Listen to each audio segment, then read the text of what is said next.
Hello, everyone. Welcome back to the Women Lead Here webcast. I am so excited to start our next panel here, which actually is such a huge power panel to talk about supporting the climb and how we can actually systematically lift women up into roles of leadership, which is such an important topic. I would love to introduce you to my lovely panel of 4 guests. I will also allow them to introduce themselves because they could introduce themselves much better than I ever could. And so maybe I'm a little bit inexperienced in the whole digital panel moderation, but maybe we'll take this in a circle of my screen of Pauline, then Jane, then Ida, and Jody. Could I ask the 4 of you women in that order to give a 30-second introduction of what you do and who you are? Sure. My name is Pauline Alimchandani. I'm the CFO of Northland Power. We build green energy, own and operate green energy infrastructure across the globe. I am new to this role. I was previously the CFO of Dream, who was a sponsor for this event, and I'm very esteemed and excited to be here today. Good afternoon, everyone. I'm Jane Fedoritz. I'm the Chief Talent and Transformation Officer at TransAlta Corporation located in Calgary. TransAlta Corporation is an international company that is working to become a fully renewable company in 2025. We generate power.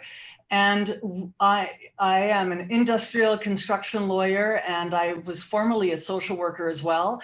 And I've come into this role in the last 2 years in the strategic HR, executive comp, and also the chief transformation officer. So that's a portfolio that is working to transform the company as it moves forward into becoming fully renewable. And thank you for this opportunity. Hello and good afternoon. I'm Ida Liu. I'm the Chief Executive Officer of Citi Private Bank in North America. I'm thrilled to be here this afternoon with this distinguished group of lovely panelists. And I started my career actually in investment banking. I then went into the fashion industry, ran a fashion company before my current role as the head of Citi Private Bank in North America. I look forward to sharing more with you and very delighted to be here with you all this afternoon. Thank you, Ida. I'm Jody Kovitz. I'm the founder and CEO of Move the Dial.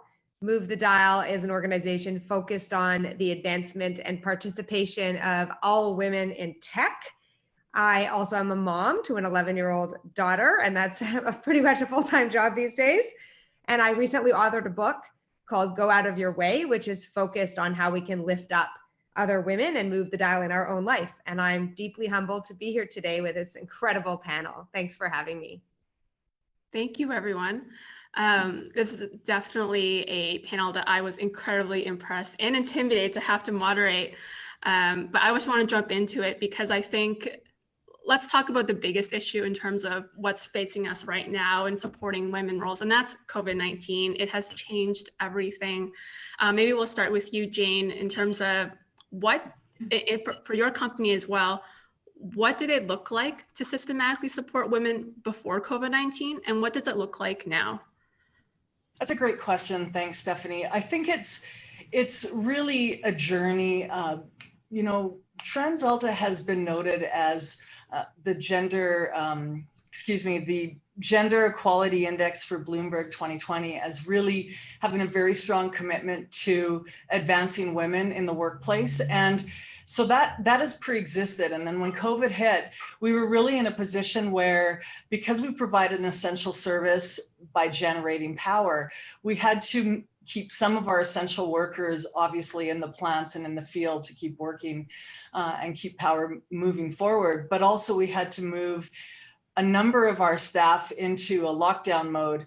And so really it was creating a flexible work environment that would allow us to keep moving forward with our business. But we also knew that we would have to be thinking about how do we educate and keep people focused on moving through the pandemic. So we really took steps to think about mental health. brought in psychologists that would talk about mental health in a way not to feel isolated. We were very concerned about women and our workforce feeling isolated in their homes. And we also brought in infectious disease specialists who we're still liaising with to really bring the truth about the pandemic when it comes to having children move out of schools and all of the aspects that surrounded the pandemic. And also took steps to deliver groceries and pay for grocery delivery for first 4 months while people were in lockdown, so that we gave as many resources as possible to our employees, that they felt like there was support and that we would hear their voices and make sure that they were heard about the concerns that they had. A lot of the leadership had taken steps to be together and connect with their teams remotely. I think that notion of inclusion is very important for women. So these were just a few things that we did to make sure that women were considered and we could still advance and work together and collaborate even though we were working remotely. Mm-hmm. And Ida, I think you also had a comment on that. Yeah, I just wanted to say that I think Jane hit on it. It's really about having flexibility for your colleagues. I mean, I don't know about all of you, but I've absolutely felt like it's been a juggle. You know, it's been like a double shift, a double shift for many of us, where we've had to juggle being a virtual educator, a caregiver on top of our, day-to-day jobs. So we've been very conscious about this, allowing flexibility for our team, making sure that we're supporting them with extra services like daycare services, nanny services, caregiving services. But on top of that, our focus has always been first and foremost on the health and wellness of our team. And we wanted to make sure that our team had all of the resources that they could have to arm themselves through a very challenging period. So for example, we brought in a Buddhist monk to do guided meditation with our team to help reduce stress and anxiety. We had a nutritionist come in to talk to us about healthy eating for energy and optimal brain functioning. We had a doctor come in to talk about the importance of exercise and good sleep. And all of these things, again, to Jane's point, just to arm our team, to give them the support they need to function optimally through a very challenging time. Absolutely. And actually hearing both of you women talk about the supports that are in place really reinforces the idea of how much we need to actually show up for women to make them feel supported. I'd actually love to get your perspective, Jody, because you obviously have a very unique COVID transition story. Yeah, I mean, thanks, Stephanie. So we had to stop operating, actually, our company at this time, because our model was hugely focused on in-person events. And we had planned 75 in-person events around the world for 2020, including a 5,000 person global summit, which would have been our third. While we came up with a strategy to enable digital connection and virtual events and content, our community has a very special energy and spirit about it. And we really wanted to make sure that when we resurrected the programming and started to offer virtual events, that people were ready for it and that it would be accretive and helpful. And, while in many ways having to temporarily lay off my 25 team members after we had really built this organization from the ground up, I actually think it's been really important time for us to listen to our community and observe the world has changed dramatically. And what our community members of over 60,000 people need has changed dramatically. And I think that, building on some of the incredible efforts that the companies of Jane and Ida that we're just talking about, some of the companies that are doing this really well right now are listening very deeply to their employees. And in particular, we had COVID-19, and then we had the tragic deaths of George Floyd and so many others. And the emotional tax, and I'm using that term that I've learned from my Black friends and the Black community, that is exists for our Black friends and our Black executives, in addition to the double shift that Ida spoke about. It's a whole other layer. And I think the companies that are sort of navigating this to supporting their teams and their communities really well are listening very deeply and creating space, in addition to actually proactively creating programming for people to share, for people to grieve, and really, thoughtfully designing programs that can enable a sense of belonging when people feel so disenfranchised, disconnected, and even additionally have this very painful tax of this additional, what's being called a second pandemic around the Black Lives Matter movement, which impacts or should impact every single one of us, 1,800 of us, and globally on this call. And I think maybe that's such a great point, because I think what you've hit upon there in terms of a theme is this idea that we haven't always been very effective or done the best job in making all types of women from all walks of life feel like they can aspire to leadership positions. And so maybe the next question really is how do we inspire women who never even considered being in a leadership position to aspire to this? Maybe we can start off with you, Pauline. Sure. I think that all of us on this panel and a lot of us in the audience are leaders. And as I think of, my young self back in university and, now being a CFO of a really large global company, did I ever at that time ever envision this? No. I think what I had along the way were a lot of mentors and sponsors who supported me along the way, who empowered me to take on projects before I was ready to take them on because they saw something in me. So when I look at the path that I have, I think I have been very fortunate to have been mentored and sponsored by people that have seen something in me probably before I even saw it in myself. And I take that upon myself now as a CFO and as a leader and executive in a company to really do the same thing, not across my team, but across the company, and really identifying, people and their strengths and what they can really contribute to our organization. When I look at, becoming CFO at the age of 31 and my then CEO boss, Michael Cooper, asking me to be CFO, I thought he was joking. And he said to me, and I still remember this day, he was such an influential person in my life. He said, I know you can do this, and I'm going to give you the support and resources to do it. And I think that that's something that, we all probably do embody, but really what's going to change the future of all of our companies going forward. Jane? Yeah, just to add on to what Pauline is saying, when I think about my younger self as well, when I was 18, I was with my friends in high school and we were talking about the future, and I was voted most likely not to go anywhere.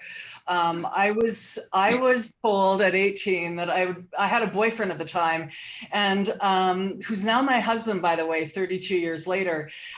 But they said to me, you'll be pregnant and living in a trailer at 19. And, right then it was just that moment where I thought, oh my God, I don't want this for my life. And that intention and feeling very marginalized at the time to think that this could be my life. I don't want that to be my life. And so really having a focus and getting focused and maintaining that focus. And then like Pauline is saying, finding people along the way who will sponsor and mentor you and not to give up so that you can move forward. And I think in our organizations, there's a lot of people in the depth of the organization that have probably had a similar story. And it's really to be sensitive to that story and searching people out to lift them up in the organization and to advance them, I think is critical. And it's critical that women are doing that for one another and supporting one another. You hit upon oh, sorry, Jody, you had something to add? Oh, no, that's okay. Go ahead. Maybe I'll come back to you, Jody, because I think we'll probably start with you anyway. You hit upon the great theme of motherhood, of mat leave. I think that affects so many women who've gone through it and also young women who anticipated in the future.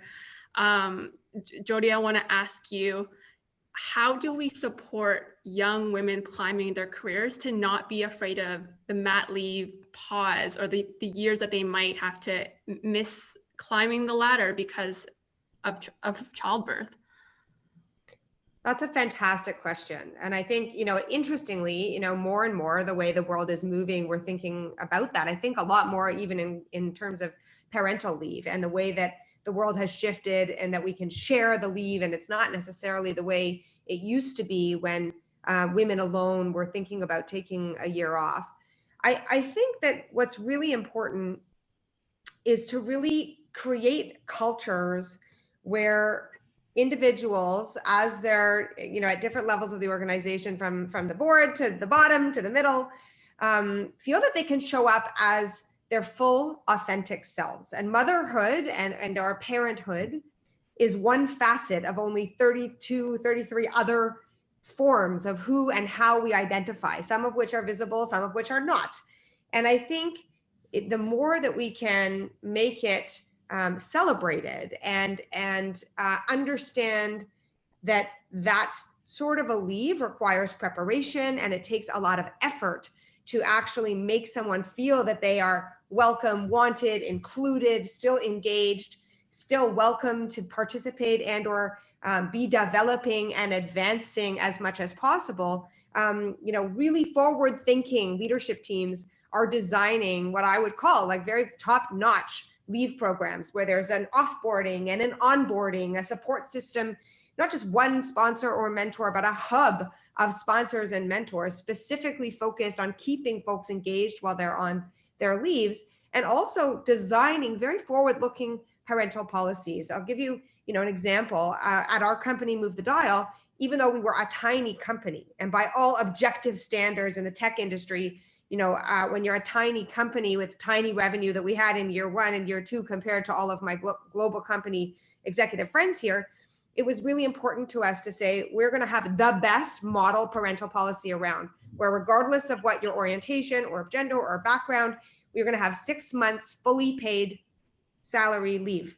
After that, you can be supported by the government and all of these other pieces that go with that. Because I think it is time for companies to demonstrate a commitment, and that people do not need to step out of their earning power and their careers when they choose to become parents, which is only one form of how they identify. And really progressive companies are doing a great job of that. Happy to share that parental policy, which I worked on with many experts and leading diversity inclusion designer, Dr. Sarah Saska on, and happy to share it as a precedent. Mm-hmm. And Pauline.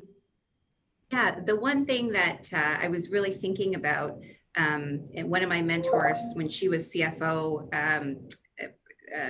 20 years ago, what technology was 20 years ago versus what technology is now, and how that has really, how that changed mat leave for me, really having all my setup at home, no different than I would be in the office, and really still being able to be involved in the company and there for the CEO and there for the board when they really needed me. And now that we're all in this position together, I think we can really think about how technology can change mat leave and can change engagement with women and women leaders as they go on mat leave physically, but can still be available to support the business through opportunities and challenges along the way. And just the thinking about the flexibility that can be arranged about that, I think is a great thing for companies. And I think there's some silver lining to all of this, and all of us thinking that business can really go on with someone physically not sort of being in the office or being next to you. So I think that's actually something that I think more companies now will really think about as women go on mat leave. Mm-hmm. And this really kind of is the opportunity for change, to think of trying new things in different ways. I want to ask you, Ida, because with your plethora of experience, you have worked in environments where you probably were in a room of men, and I don't know what that experience was like, but I'd love to explore that a little bit more. And also about your experience in whether you ever felt like you had to emulate a certain type of leadership to keep up with who was in the room. Well, thank you very much for that question, Stephanie. So firstly, I think women have so many natural leadership abilities. So for example, I think we all have so much EQ, right? That is the ability to have a lot of empathy, and EQ is so critically important as a leader. In addition to what I said earlier about juggling, I think women are expert multitaskers. We do a lot at once, and we can juggle a lot of different things at once too, which is, I think, also another powerful attribute to have as a leader. Third, I would say we are all fantastic listeners.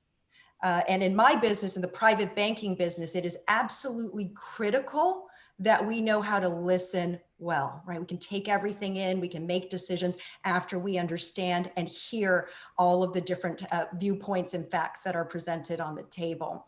So I think we have a lot of natural inherent traits that make us great leaders, and I think we need to embrace that. I heard authentic several times in the conversation too. I absolutely believe that. And, when I started my career in investment banking, I used to only wear pantsuits with white collared shirts and, tried to be as masculine as possible. And gone are those days, frankly, of power suit dressing in my mind. I now call it just power dressing, because I think we need to embrace our femininity. I think it is absolutely perfectly fine to wear a dress as long as it gives you confidence and you feel good in the dress. So I think gone are those days. And I certainly hope that you all saw the news, that great news that came out of Citi last week, that we've just promoted Jane Fraser to the CEO of Citigroup. And it was a proud moment, a proud day for all of us at Citi. She's now shattered the glass ceiling. And we couldn't be more proud to have a woman now at the helm of one of the largest financial institutions in the world. So to see that leadership firsthand is inspirational for all of us. Jane. Just to add to that, I completely agree with Ida's comments about EQ and listening and deep caring and getting women to the table so that the perspectives can be broadened. When I think about TransAltas CEO, her name is Dawn Farrell, and one of the things that is so great about Dawn is the fact that she humanizes the leadership table in terms of she's a mother and a grandmother, and she really brought on the discussion about what it's like to be a mother and a grandmother. When I first started practicing law 20 years ago, I was similar to Ida. I would be wearing the power suit. I worked with a bunch of engineers, and I would be sitting there going, no, I'm good. I've just, this is all good. And I realized, just like Ida has mentioned, that there is power in being feminine, and there's power to bring that perspective to the table. And Dawn has allowed that discussion to occur, and that's really leveled the playing field and humanized the table such that the leadership, the male leaders in our company, will know where she stands from a familial issue, and she brings that knowledge and wisdom at the table, and it gives them the freedom to have the discussion too, and open up and not be worried about, well, I shouldn't really talk about my kids here. We need to do this together, and we need to have the conversations together. Absolutely. I know that we will end up going to a Q&A soon, but this is the most important question that I'm hoping that all the women can answer. So maybe we'll kind of do Pauline, Jody, Ida, and then Jane. And that's the very practical question of, we lead tomorrow. What can we actually practically do starting today, that whether men, women, early career, mids, late, what can we do to actually support and further this cause? Pauline? I was listening to the panel prior to, and a lot of discussion around diversity, but inclusion, right? It's not just about hiring a diverse workforce and making sure you bring in people from the different parts of life and education and experience and background into your company, because that's great. And I think all of the companies here are likely doing that and much more. And I can say Northland Power is very much a diverse organization, but I think it's the inclusion, and how do you have and encourage women, people of color, people from different parts of the world, people from different backgrounds, to really come together and feel included in the culture of your company. And I think that that's something from a really practical sense. Something that we're doing at our company is having a really honest dialogue about how people feel at Northland with respect to diversity and inclusion. I think what COVID has taught all of us is that everything is constantly evolving, and leadership is constantly evolving, and inclusion is constantly evolving. And so keeping the dialogue real in all of our companies, real time, getting honest feedback, and constantly evolving and changing is something that all of us really need to do as leaders. Jody.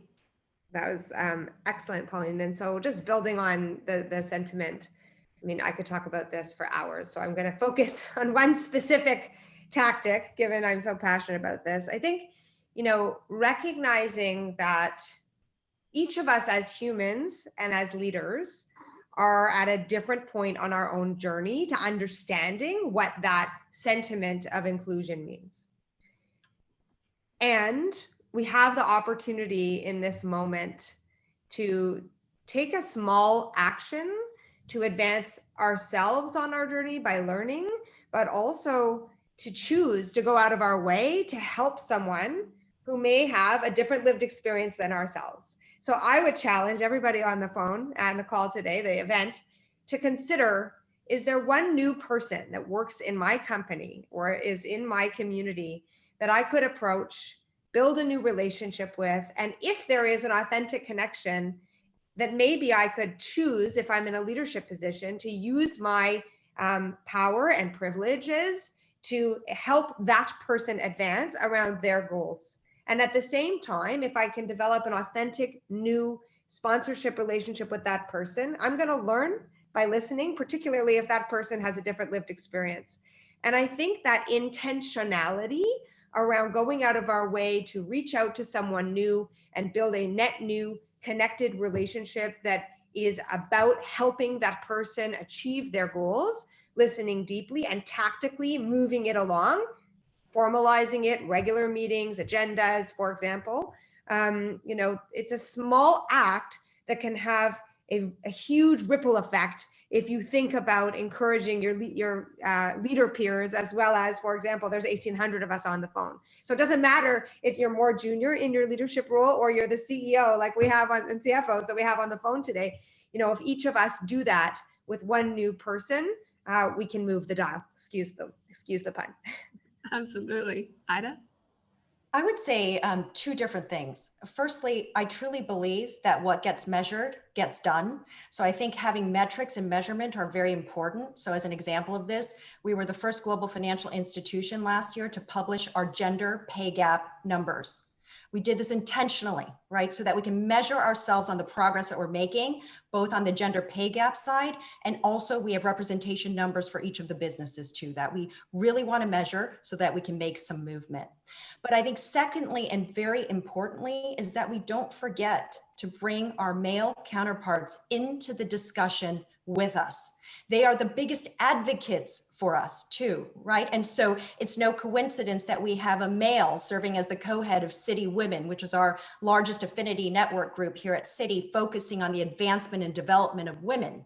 And we've got to remember that we need the support of our male counterparts just as much, and we've got to get them collectively also on the same mission with us. So very important partnership there too.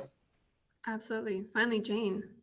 Thank you. I think what my colleagues on this panel have said they're excellent points. Really, I think just to wrap this up from my perspective is really for leaders to take a hard look at their organization and look across and down and see who needs to be lifted and support that person, bringing others along. We know that's very important from a leadership perspective, really advancing people in the organization. And again, I agree with Ida's point around using our male colleagues as allies and using our influence as women to help them understand why women's experience is so important, and getting them to the table to appreciate that importance, I think that will do a lot for continuing to advance women in the organization. Just no question about it. Absolutely. That's actually a wonderful seg into our Q&A because we actually have an excellent question regarding specifically this issue that Ida and Jane that you're bringing up. And it's a question from Lee or Lay, apologies. How can we as women respond to men who feel women gaining parity equates to men losing their power and or status? Maybe we can start with you, Ida. Well, firstly, I don't think women gaining, equality has anything to do with men losing power or status. And in fact, most of the men hopefully recognize that, right? And listen, all of my male colleagues are extraordinarily supportive, right? They want to see inclusion. They want to see diversity, because guess what? We all know that the more diverse our teams are, the more innovative we are, the more creative we are, the more viewpoints we have, and that ultimately drives success. We can't be all the same. We can't, have a team of all women. We can't have a team of all men. It's important for us to understand multiple viewpoints in order to be successful. Absolutely. I wonder, Jody, if you also have some tips for a situation. I'm going through those difficult conversations because I'm sure that we all encounter them at some point or another. Yeah, I think that it really depends where you are on your own journey and what your own psychological safety is. So for some people, I could say, and I will say, if you're feeling strong, brave, able to be courageous, and feel safe in your role, you can certainly use your voice, particularly if you're in a leadership position. I think we have a much more of a responsibility to really use our voice and challenge where there's difficult moments. But if you don't feel safe, I wouldn't encourage you to do that. So with that caveat, I think where you have an opportunity to speak, being able to share your perspective honestly and candidly, you don't necessarily have to take it on to change people. So for example, if you might be speaking to a man, for example, who is further behind in their inclusion journey. I always sort of look at it that way. It's not necessarily good or bad. We could be really judgy, or we could say someone just hasn't had that level of awareness yet. You could use the opportunity to shed a light and help them come along a little bit on their journey. I'll give you an example. I one time had a man, a very powerful man, call me, and I get this call a lot. Hey, Jody, I need some women. I need some women to hire. I need a woman on my board. They might identify a specific sort of intersecting background that they're looking for. And they think, because of my vast network of women, that I'm just gonna pluck a woman and shove the woman over there on the board.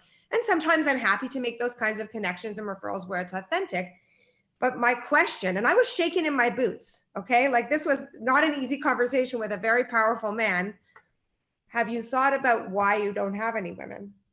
Like, is your organization a place that women want to join, where they feel they can thrive, belong, and contribute? Do you have any women on your board? Do you have any women that are not white anywhere in your company? Like, these are important questions, and I would encourage you to reflect on those questions before thinking that just grabbing a woman is going to solve your problem. That was scary for me. And I have many, many privileges, so that, I may not have the same form of psychological unsafety as somebody else.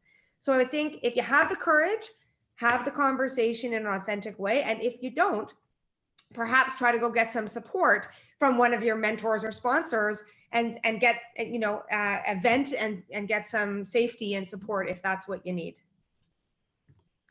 For sure. That actually brings up a question for me, is that I would hope that of the 1,800 people who registered, that maybe not all of them are women, maybe some of them are men. And so maybe for those members of the audience, what are some ways in which men can better support the women in their own communities? Maybe Jane, you can start.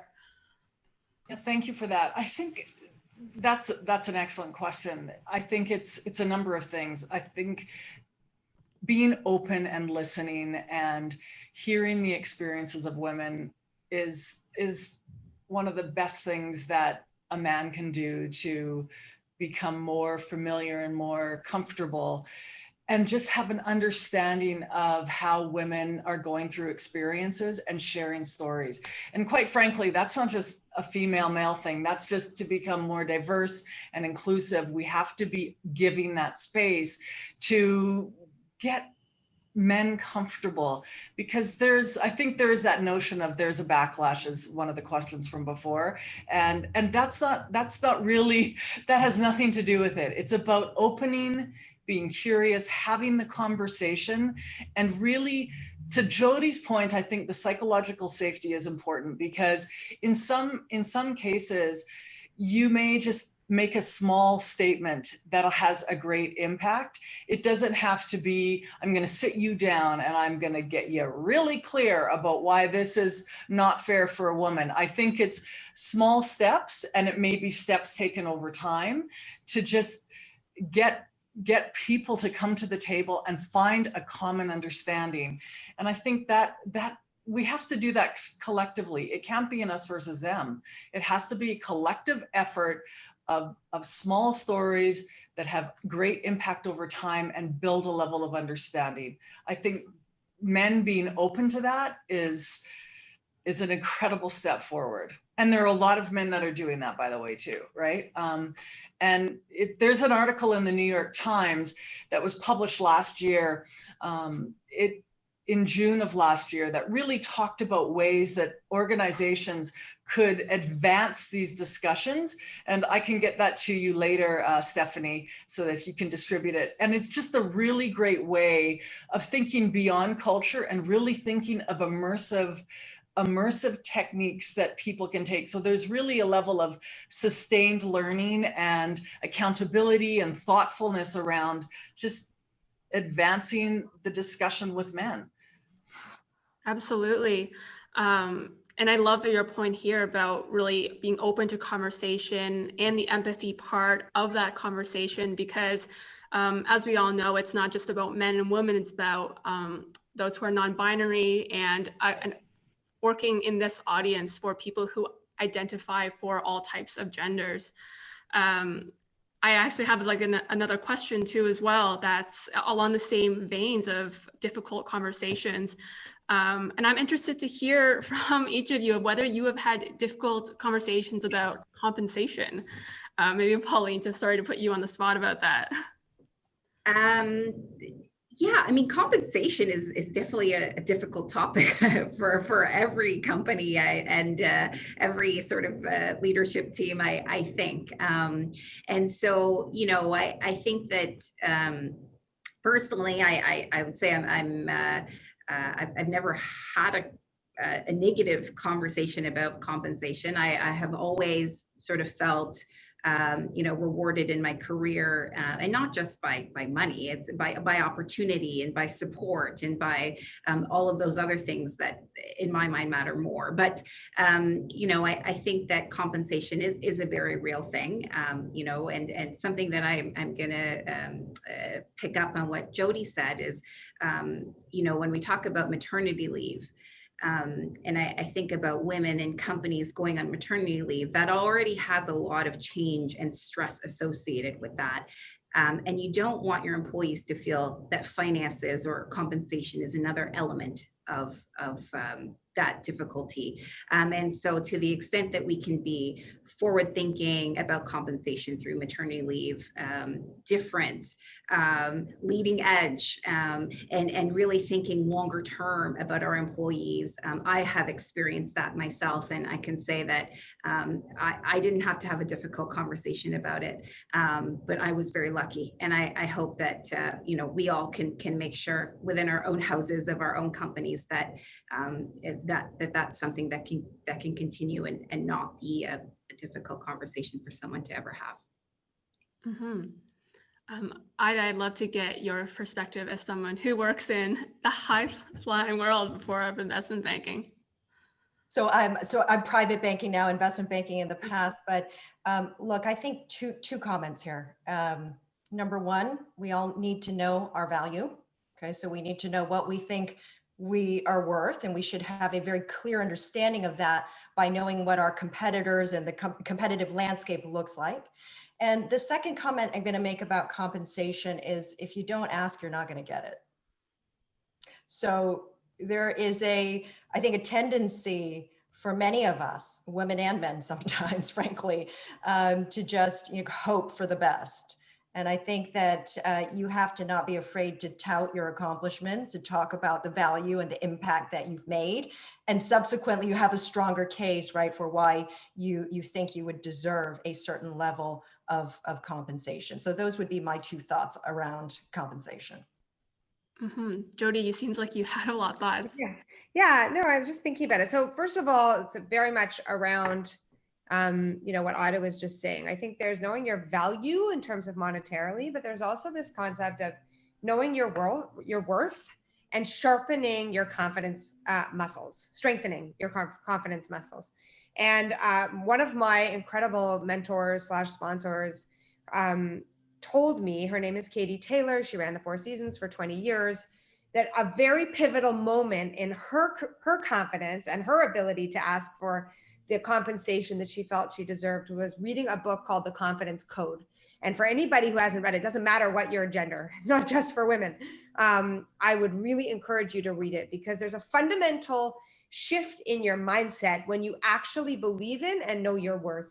And then when you can speak with confidence to the value you're delivering to the organization in a multitude of ways, whatever your specific job description is often just one form of the way in which you're contributing. So really shifting into your confidence, and then being able to speak to the value that you're delivering. And one tool that's really always worked well for me is to have practice conversations with those sponsors, mentors, champions before you have the real conversation with your boss and or future employer, where you can go through and rehearse your ask and work with being assertive. Because often we, and I'm not generalizing from a gender perspective, but as humans, might underplay our value. And there certainly is research that suggests that men identifying people don't do it as much, but we might underestimate our value. And so if you can have the back and forth exchange with someone who you trust to poke at you and push you to go further,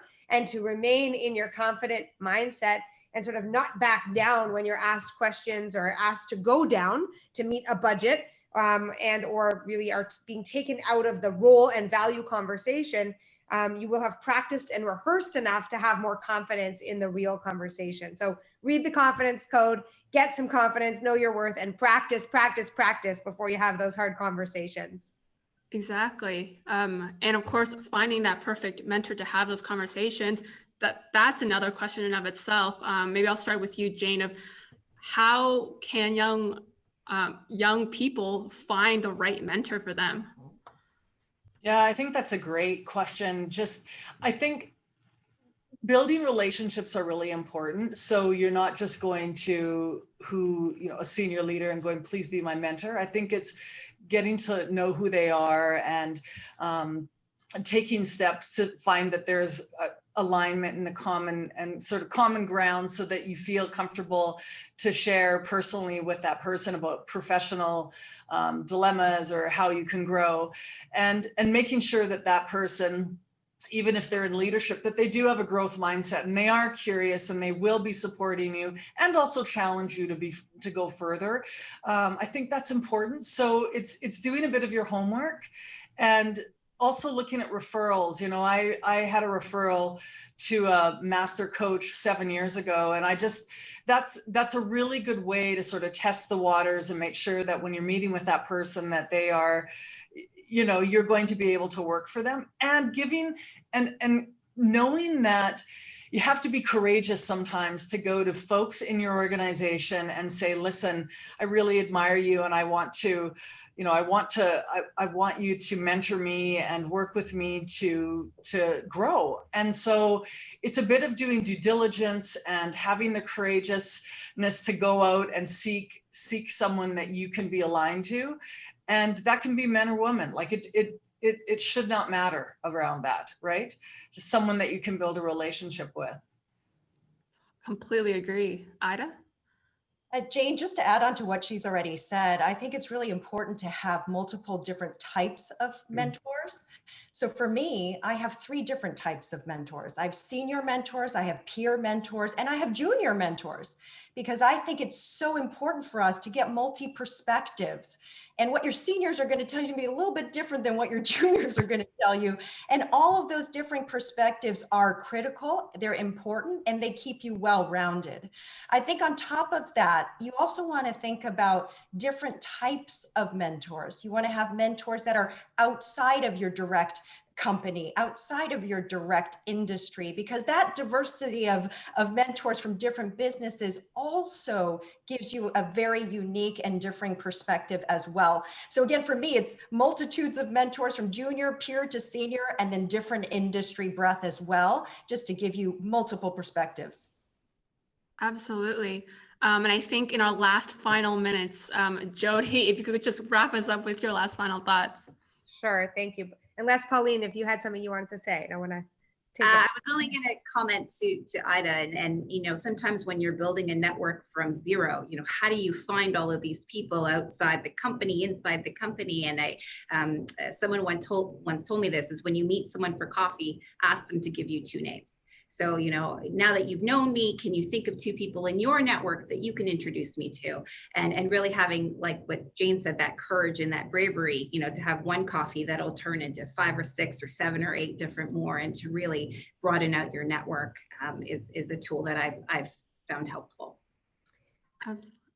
The only thing I would add, you know, this is a topic I'm deeply passionate about. It's like what my book is about. So if you're a young person interested in learning about how to find a mentor, check out my book. But really, I think having approaching it around your goals. So the way that Ida talked about inside, outside, but really saying, what are my goals personally and professionally? And then assembling what I call your hub of mentors around you, 6 people that are really going to help you be able to move your own dial against the goals in different ways. So some are doers, some are advice givers, some are door openers, some are junior, some are senior.